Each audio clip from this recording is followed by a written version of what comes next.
Hey guys, I'm Kai from Lucas Land and Royals. Hope you're doing well. Today I'm going to continue with my update videos and show you some of my ball pythons from 2017.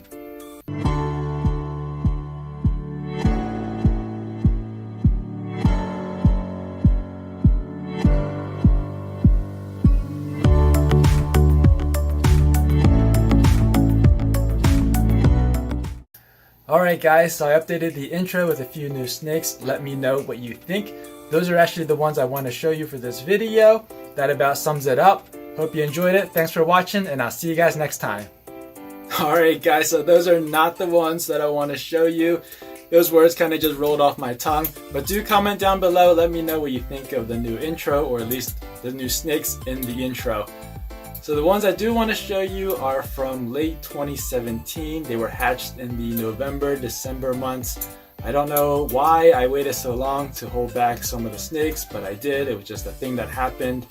But I'm really glad I held back some of them because a couple of them have already been breeding for me. Alright, so now we're going to get on with this show. As I go through them, comment down below. Let me know which one you like the most.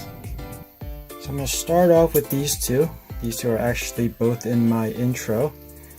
I actually bred these both myself, and I think there's something going on with the mom, and these two kind of resemble the mom, so I held them back.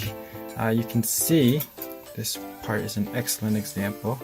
You can see they're a little bit darker than a regular pied, but they also have like this orange outline and a really thick black outline. There's also areas where the black outline is missing, but the orange is very popping. Let me just put one of these away. So I'm going to start right here with the boy. The father is a albino het pied, and the mother is supposedly just a regular pied, but like I said, she's darker and he kind of resembles her. My plan was to hold him back and breed back to the mom, just to see if there is anything going on. Maybe it's something that would become more apparent in that breeding. But right now I have plans for the mom, and this guy right now has been locking up with a couple pied het albinos. So hopefully he's gonna sire a couple clutches for me this year. Alright, so now let me move on to his sister. So this is the second half of that pair that I showed you, the female. And you can see she has that orange along the side as well. She doesn't have that black outline like the male does. She's got a little bit on the tail here, but the male has more of it. Hers are more orange, brighter orange on the side. But either way, she is a pied het albino, so why not keep them, you know, and just breed them out and produce some double visuals in the future. So that's the plan for her. Also, you know, see if there's something going on. She might be able to go back to her brother. Kind of weird, but that is pretty common in this hobby. Breeding brother and sister, mother and son, father and daughter. It does happen. Going down a couple generations is okay. I want you to keep doing it though. Alright, so let me put her away and I'll get out the next one. Here is the next girl. You're probably noticing a common theme here.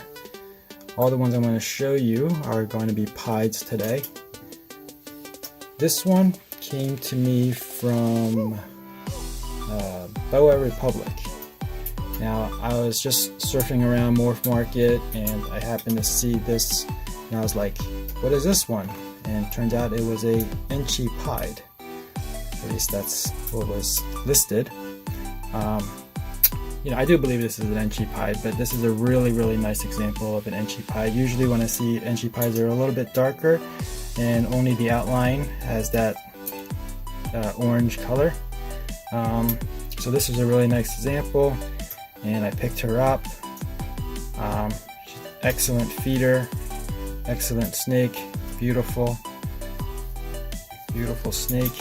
And then months and months later, again, surfing around Morph Market. What else is there to do, right? And I saw another one. And this other one is also from Boa Republic, so let me go get her out. So this is that other one. She's a little bit darker right now. They are on separate shed cycles, so that's why there's a difference in color, but you can see they are both beautiful examples. This one is shed, the one on the bottom hasn't yet, but they are gorgeous. So anyway, I saw this one and then I was like, oh, that looks just like the one I have, and I've been searching around for another one and I couldn't find it, and finally there it is on Morph Market. But this one was listed as a Enchi pied, I think either 50% or possible het for hypo. So anyway, I reached out to Boa Republic, the seller, the breeder, inquired about this snake, and as we were just exchanging emails, I asked, if it's related to the one I got before, and it turns out they're clutch mates. So that means the one I got before, the first one, is also possible or 50% het for hypo, which is great because I didn't know that. So there's a good chance that one of these, or both of them hopefully, are going to be able to produce some hypo pies or hypo pie combos. I do have a Coral Glow pied male that's also 50% het for hypo. Not a huge fan of hypo, to be honest, but when you have these possible hets or 50% hets or 66% hets, makes you curious and makes you want to prove them out, and that's kind of the fun in breeding. Alright, so let me put these two away and I will get out the next girl. So this is the climatic part of this video, I guess. This is one of the highlights in my collection.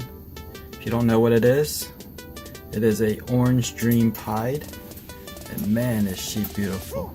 Camera's actually making her a little bit dark. Let me see if I can get her up close. But look at that orange, so bright, so beautiful. I like the markings. It's got a little bit of like a alien face right there, like a crocodile man. Sometimes I just come in here and I open up her tub and just stare at her for a little bit. So what a beautiful animal. I think she has the perfect amount of color to white. I do like low whites just so I can see more of the pattern, and something like this where it's so beautiful, I definitely want more of the pattern to show up. It would be nice to get more banding, but that's, just being picky. But yeah, look at that, look at the tail, look at the color right there, look how clean and bright.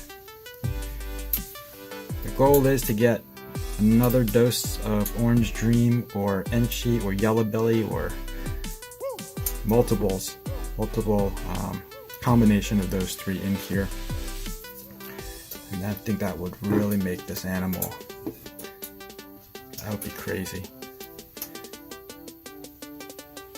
So that's her. Let me put her away. I have one more pied animal to show you. I'm showing you this for the second time on my channel. This guy is appearing, and yes, it's a boy. I don't know if I said all the animals are going to be girls. I might have, I don't remember. But yeah, this guy, this is a boy. I showed him off as a hatchling. He was supposed to be paired to a banana, but I changed my mind and decided to use him for my panda pied project. So this guy is a cinnamon pied possible sandblast. Oop, hold on. I was trying to get through this video without animals in shed, but this guy is going into shed. You can see the pink coloration of his scales. He's definitely going into shed. Flip him over, you can see his bright pink belly. But he has been breeding actually. He wasn't up to size last year, but he is up to size this year, and he has been locking with the black pastel pied girl, who is also up to size. I think she's 1500 grams. So hopefully near the end of the season she'll be able to produce a clutch. And this guy is just, what is going on? Just stay still. Stay still. This is not working. And I have one more. Almost forgot about this guy. Check him out. My little buddy. He's taking over for his dad. This is a Candino, which is het for albino and het for candy. The two genes or morphs are allelic, and you get this kind of in between a candy and in between albino looking snake. It has red eyes, but it's a little bit darker, not as bright orange as an albino, and it has these yellow pigment like an albino, but instead of the white being in between, it's got this like lavender color. Not as dark as a Candino, I mean not as dark as a pure candy, but yeah, this is a Candino, and he is actually, he's been locking with a large albino female. So this is my beautiful little candy boy. Actually, his father was a pastel Candino, just not as vibrant. Actually, I think the pastel kind of washes out the color a little bit. So I actually prefer the Candino without pastel. I'm hoping to produce some more this year, so stay tuned for that. Wow, look at that. This camera's doing a great job picking up the color. I actually did another video with this guy comparing Candinos to albinos and showing the difference, because that was my first time. This guy was my first clutch of Candinos, and he was the only one out of the clutch that was a Candino, and wasn't really sure what to look for or how to identify Candinos from albinos as a hatchling, because they all look like albinos when they come out of the egg. But this guy, fortunately, the color where it is lavender now started to turn a little bit of a pinkish color, so that was how I knew this one was different from the other ones. He's the only one out of the clutch that I kept, and really happy with him. So there he is. Alright, so that's it for this update. I hope you can see there is a common theme based on the fact that all but one of them is not a pied. I think you can see the direction of my projects. I do work with other morphs as well, but they are really to help complement the pied gene. I will be posting more update videos as well as DIY videos. So if you're new to this channel and you want to be informed of future uploads, make sure you're subscribed and hit that notification bell. I hope you enjoyed this video. If you did, give me a thumbs up. Thanks for watching. Remember to share, and I'll see you guys next time.